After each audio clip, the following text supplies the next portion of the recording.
ട്രിപ്പിന്റെ last day ഞങ്ങൾ ബെൽജിയത്തിലെ major tourist destinations ആണ് എക്സ്പ്ലോർ ചെയ്തത്. സോ ഇന്നത്തെ വീഡിയോയിലേക്ക് എല്ലാവർക്കും സ്വാഗതം. Welcome to another episode of mister and missus Canadian Mallu.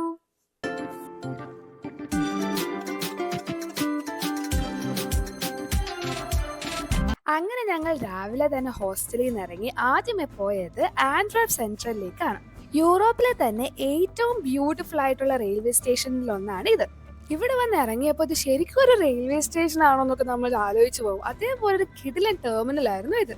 4 ലെവൽസിൽ 14 tracks ആണ് ഈ റെയിൽവേ സ്റ്റേഷനിലുള്ളത്. അവിടെ നിൽക്കുമ്പോൾ ഇങ്ങനെ ഓരോ ട്രാക്കിൽ ഇങ്ങനെ ട്രെയിൻ ഇങ്ങനെ വന്ന് കിടക്കുന്നത് കാണാൻ നല്ല ഭംഗിയായിരുന്നു. ഞങ്ങൾ ട്രെയിൻ ഇറങ്ങിയത് അപ്പർ ലെവലിലാണ്. അങ്ങനെ അപ്പർ ലെവലിൽ ഞങ്ങൾ ഇറങ്ങി മെയിൻ എൻട്രൻസ് ഏരിയയിലേക്ക് നടന്നു. ബെൽജിയത്തിലെ റെയിൽവേ ആർക്കിടെക്ചറിന്റെ ഒരു ഫൈനസ്റ്റ് എക്സാമ്പിൾ ആണ് ഈ railway station. 1836 first railway line ഇവിടെ ഓപ്പൺ ആയത്. അതിനുശേഷം ഒരുപാട് എക്സ്പാൻഷൻസും റീസ്റ്റോറേഷൻ വർക്ക്സും എല്ലാം ചെയ്തിട്ടാണ് നമ്മൾ ഇപ്പോൾ കാണുന്ന ഈ ഒരു രീതിയിൽ അത് എത്തിയത്. ഇതിന്റെ മുകളിലുള്ള വലിയ ഡോം സ്ട്രക്ചർ ആയതുകൊണ്ട് തന്നെ ഇവിടുത്തെ ഉള്ളവർ ഇതിനെ റെയിൽ റോഡ് കത്തീഡ്രൽ എന്നാണ് വിളിക്കുന്നത്. ആൻഡ്രോപ്പ് വരുമ്പോൾ ഈ റെയിൽവേ സ്റ്റേഷൻ വിസിറ്റ് ചെയ്യാൻ നിങ്ങൾ ഒരിക്കലും മിസ് ഔട്ട് ചെയ്യരുത്. അങ്ങനെ ഞങ്ങൾ അവിടുന്ന് ഇറങ്ങി ചൈന ടൗണിലേക്ക് നടന്നു. ഞങ്ങൾ രാവിലെ ഇവിടെ എത്തിയത് കൊണ്ട് തന്നെ ഷോപ്സ് ഒന്നും ഓപ്പൺ അല്ലായിരുന്നു. പിന്നെ അവിടെ അടുത്ത് കണ്ട ഒരു ബേക്കറി കയറി രാവിലത്തെ ബ്രേക്ക്ഫാസ്റ്റ് അവിടെ നിന്നാക്കാന്ന് വിചാരിച്ചു. ബെൽജിയത്തിൽ ഏത് കടയിൽ കയറിയാലും സ്വീറ്റ്സിന്റെ ഇഷ്ടം പോലെ വെറൈറ്റീസ് നമുക്കവിടെ കാണാൻ പറ്റും. അവിടെ നിന്ന് സാൻഡ്വിച്ചും കോഫിയും വാങ്ങി ഇറങ്ങിയപ്പോൾ ഞങ്ങൾ ഒരു ചോക്ലേറ്റ് ഷോപ്പ് കണ്ടു. ബെൽജിയത്തിൽ വന്നിട്ട് ബെൽജിയൻ ചോക്ലേറ്റ് വാങ്ങിയില്ലെങ്കിൽ എങ്ങനെ? അങ്ങനെ ഞങ്ങൾ അതിനുള്ളിലേക്ക് കയറി. ഇതൊരു നോർമൽ ചോക്ലേറ്റ് ഷോപ്പ് അല്ല, അതിനോട് ചേർന്നൊരു ചോക്ലേറ്റ് മ്യൂസിയവും ഇവർ സെറ്റ് ചെയ്തിട്ടുണ്ട്. ചോക്ലേറ്റ് ഉണ്ടാക്കുന്നതിന്റെ ഹിസ്റ്ററിയും അതേപോലെ വർക്ക്ഷോപ്സും ടേസ്റ്റിംഗ്സും ഒക്കെയാണ് ഇതിനുള്ളിൽ ഇവർ സെറ്റ് ചെയ്തിട്ടുള്ളത്. ഞങ്ങൾ അതിന്റെ ഉള്ളിൽ കയറിയില്ല, ബട്ട് ഷോപ്പിന്റെ ഏരിയയിലേക്ക് നടന്ന് different varieties of Belgian chocolates ഞങ്ങൾ അവിടെ നിന്ന് കണ്ടു. ഗിഫ്റ്റ് ഒക്കെ കൊടുക്കാൻ പറ്റുന്ന നല്ല രസമായിട്ടുള്ള കുറെ ചോക്ലേറ്റ്സ് ഇവിടെ അവൈലബിൾ ആണ്. ബാക്കിയുള്ള രാജ്യങ്ങളെ വെച്ച് കമ്പയർ ചെയ്യുമ്പോൾ ബെൽജിയത്തിലാണ് ഏറ്റവും കൂടുതൽ ചോക്ലേറ്റ് ഫാക്ടറീസ് ഉള്ളത്. ബെൽജിയത്തിൽ 19th സെഞ്ചുറിയിലാണ് ഈ ചോക്ലേറ്റ് ഇൻഡസ്ട്രി സ്റ്റാർട്ട് ചെയ്യുന്നത്. ഇപ്പോൾ ഈ ബെൽജിയൻ ചോക്ലേറ്റ് ഈ നേഷന്റെ എക്കോണമിയെയും കൾച്ചറിന്റെയും ഒരു ഇമ്പോർട്ടന്റ് പാർട്ടാണ്. ബെൽജിയൻ ചോക്ലേറ്റ് ഇത്രയും പോപ്പുലർ ആവാനുള്ള മെയിൻ കാരണം ബെൽജിയൻ ചോക്ലേറ്റ് ഉണ്ടാക്കുന്നത് high quality cocoa butter use ചെയ്തിട്ടാണ്. ഓൾസോ ബെൽജിയൻ ലോ പ്രകാരം ചോക്ലേറ്റിൽ മിനിമം 35% പ്യുവർ കൊക്കോ ഉണ്ടായിരിക്കണം. അതേപോലെ തന്നെ വെജിറ്റബിൾ ഓയിലോ artificial oil palm based oils ഒന്നും അവർ യൂസ് ചെയ്യാനും പാടില്ല. മേ ബി അതുകൊണ്ടൊക്കെ ആയിരിക്കും ബെൽജിയൻ ചോക്ലേറ്റിന് ഇത്ര പോപ്പുലാരിറ്റി വന്നത്. ഞങ്ങൾ ആ ഷോപ്പിൽ നിന്ന് ചോക്ലേറ്റ്സ് ഒന്നും വലുതായിട്ട് വാങ്ങിയില്ല, ബിക്കോസ് അതിന്റെ പ്രൈസസ് ഒക്കെ ഇച്ചിരി എക്സ്പെൻസീവ് ആയിട്ട് ഞങ്ങൾക്ക് തോന്നി. അങ്ങനെ ഞങ്ങൾ അവിടെ നിന്ന് ഇറങ്ങി തിരിച്ച് ആൻഡ്രോപ്പ് സെൻട്രലിൽ തന്നെ എത്തി. ഇന്ന് ഞങ്ങൾ പോകുന്നത് ബെൽജിയത്തിലെ ഗെന്റ് എന്ന് പറയുന്ന സിറ്റിയിലേക്കാണ്. അങ്ങനെ ഞങ്ങൾ വാങ്ങിയ സാൻഡ്വിച്ച് ഒക്കെ കഴിച്ച് ഞങ്ങൾ ഗെന്റിലെത്തി. ആംസ്റ്റർഡാമിൽ സൈക്കിൾ റെന്റ് ഔട്ട് ചെയ്ത പോലെ തന്നെ ഞങ്ങൾ ഇവിടെയും സൈക്കിൾ റെന്റ് ഔട്ട് ചെയ്തായിരുന്നു.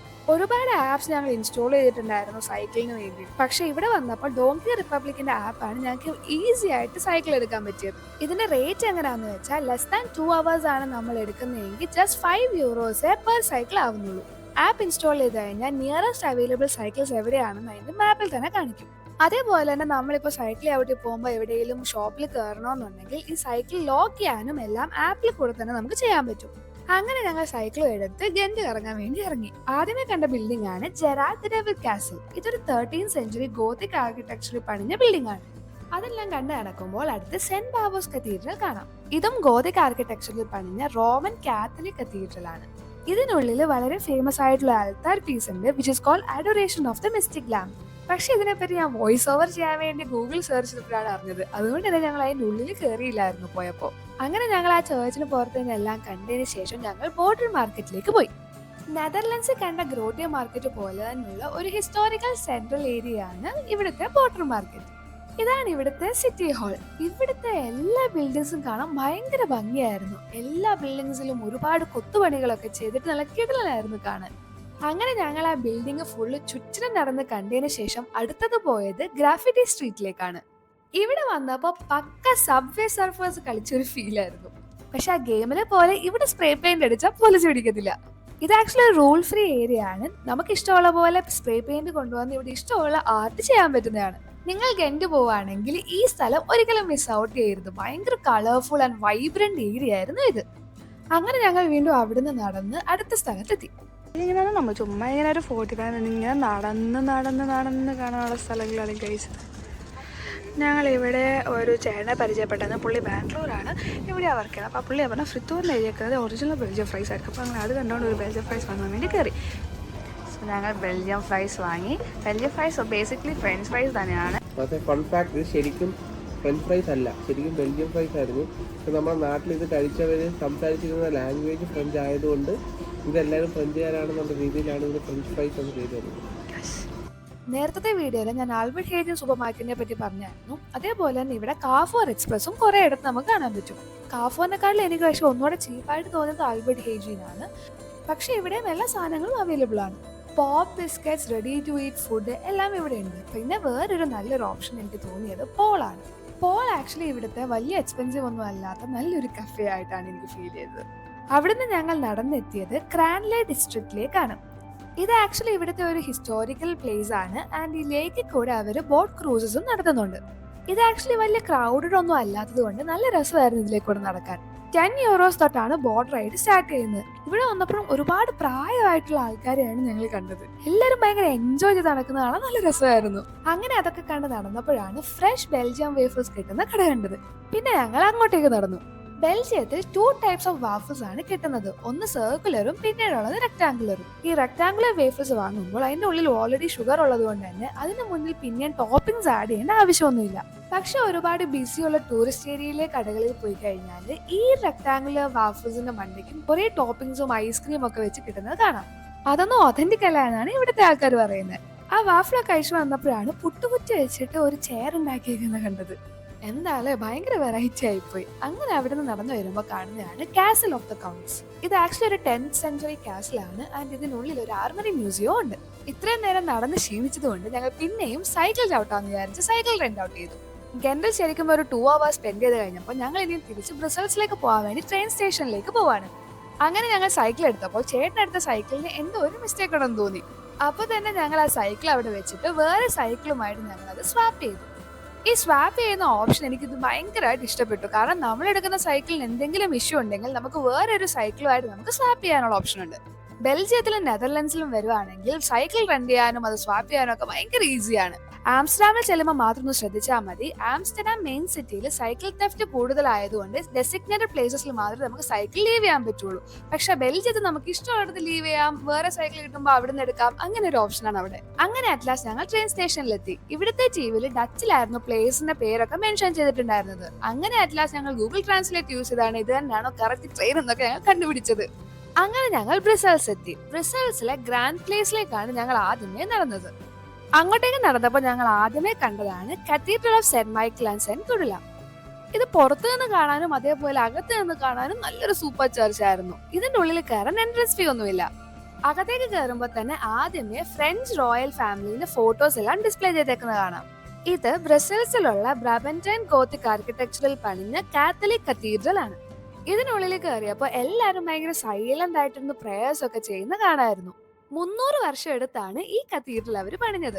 ഇവിടുത്തെ ഓരോ കോളത്തിലും വലിയ സ്റ്റാച്യൂസ് ഒക്കെ കാണാൻ പറ്റും. അതേപോലെ തന്നെ ആ സ്റ്റെയിൻ ഗ്ലാസ് വിൻഡോസ് ഒക്കെ കാണാൻ ഭയങ്കര ഭംഗിയാണ്. അങ്ങനെ അതെല്ലാം ഞങ്ങൾ കണ്ടോണ്ടതിന് ചുറ്റിനും നടന്നു. കത്തീഡ്രലിന്റെ സെന്ററിലെ റൈറ്റ് സൈഡിലായിട്ട് നമുക്ക് ബറോക്ക് പുൾപിറ്റ് കാണാം. ഇത് കാണാൻ ഭയങ്കര ഭംഗിയായിരുന്നു. ഇവിടെ നിന്നാണ് പ്രീസ്റ്റ് ഓരോ കാര്യങ്ങളൊക്കെ സംസാരിക്കുന്നത്. അടുത്ത ഞങ്ങൾ കണ്ടത് ഇവിടുത്തെ മെയിൻ ഓർഗൻ ആണ്. ഇത് കണ്ടപ്പോൾ ഞാൻ ശരിക്കും വിചാരിച്ചത് മുകളിലെടുത്ത് വെച്ചേക്കുന്നതെന്ന്. ഗോത്തിക് കത്തീഡ്രൽസിന്റെ ഉള്ളിലെ അക്കോസ്റ്റിക്സിനെ ബേസ് ചെയ്താണ് ഈ ഓർഗൻ ഇങ്ങനെ മുകളിൽ വെച്ചിരിക്കുന്നത്. അങ്ങനെ ഞങ്ങൾ ആ കത്തീഡ്രലൊക്കെ കണ്ടു കഴിഞ്ഞിട്ട് ഗ്രാൻഡ് പ്ലേസിലേക്ക് നടന്നു. അടുത്ത ഞങ്ങൾ വന്നത് ഒരു ഹൈ എൻഡ് ഷോപ്പിംഗ് മോളിലാണ്. ഇതാണ് Royal Gallery of Saint Hubert. മിക്കവാറും ഉള്ള ബെൽജിയത്തിലെ ഫോട്ടോസിൽ ഈ സ്ഥലം ഞാൻ കണ്ടിട്ടുണ്ട്. അങ്ങനെ ഞങ്ങൾ വിൻഡോ ഷോപ്പിംഗ് ഒക്കെ ചെയ്ത് ഞങ്ങൾ അതിന്റെ പുറത്തിറങ്ങി. അങ്ങനെ ഞങ്ങൾ ഗ്രാൻഡ് പ്ലേസിലേക്ക് വന്നപ്പോൾ ഒരു പുള്ളി അവിടെ നിന്ന് പാട്ട് പാടുന്നു. And he was so good. നല്ല രസമായിരുന്നു അയാളുടെ പാട്ടും കേട്ട് ആ സ്ഥലമൊക്കെ കാണാൻ.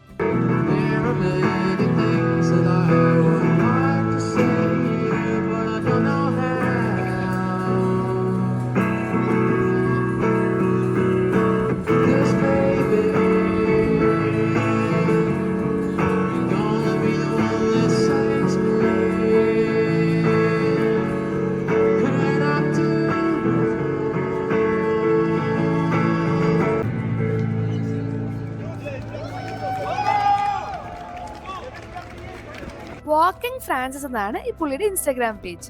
അങ്ങനെ പാട്ടെല്ലാം കേട്ട് ഞങ്ങൾ അതിന് ചുറ്റിനുള്ള ബിൽഡിങ്സ് കാണാൻ പോയി. ഇവിടുത്തെ ബിൽഡിംഗ് എല്ലാം ഭയങ്കര ഭംഗിയായിരുന്നു കാണാൻ. നല്ല കൊത്തുപണികളൊക്കെ ചെയ്ത് നല്ല രസമായിരുന്നു ബിൽഡിങ്സ് ഒക്കെ. ബ്രസൽസ് ടൗൺ ഹാളും കിങ്സ് ഹൗസും എല്ലാം നമുക്ക് ഇവിടെ കാണാൻ പറ്റും. ഗ്രാൻഡ് പ്ലേസ് എല്ലാം കണ്ടു കഴിഞ്ഞിട്ട് ഞങ്ങൾ അടുത്തത് ഗ്രോട്ടെ മാർക്കിന്റെ സൈഡിലേക്കാണ് നടന്നത്. ഇവിടെ അടുത്ത് തന്നെയാണ് മാനിക്കൻ പിസും കാണാൻ പോകുന്നത്. അങ്ങോട്ടേക്ക് നടന്നപ്പോൾ നമ്മൾ ആദ്യമേ കണ്ടതാണ് പ്ലേസ് ഡി ലാ ബൂസ്. ഇതിന്റെ ഇംഗ്ലീഷ് മീനിങ് ആണ് സ്റ്റോക്ക് എക്സ്ചേഞ്ച് സ്ക്വയർ. ഇതിനുള്ളിൽ ഒരുപാട് ഈവന്റ്സ് ഒക്കെ നടക്കുന്ന സ്ഥലമാണ്. അതേപോലെ ഒരുപാട് മീറ്റിംഗ് റൂംസും ഗാലറീസും എല്ലാം ഇതിനുള്ളിലുണ്ട്. അതിന്റെ സൈഡിൽ കൺസ്ട്രക്ഷൻ നടക്കുമായിരുന്നു. അങ്ങനെ ഞങ്ങൾ ചുറ്റിനും കറങ്ങി ഫ്രണ്ടിൽ വന്നപ്പോൾ ഈ ബിൽഡിംഗ് കാണാൻ നല്ല ഭംഗിയായിരുന്നു. അങ്ങനെ അതെല്ലാം കണ്ട സ്ട്രീറ്റിൽ കൂടെ ഞങ്ങൾ മാനിക്കൻ പിസിന്റെ സൈഡിലേക്ക് പോയി.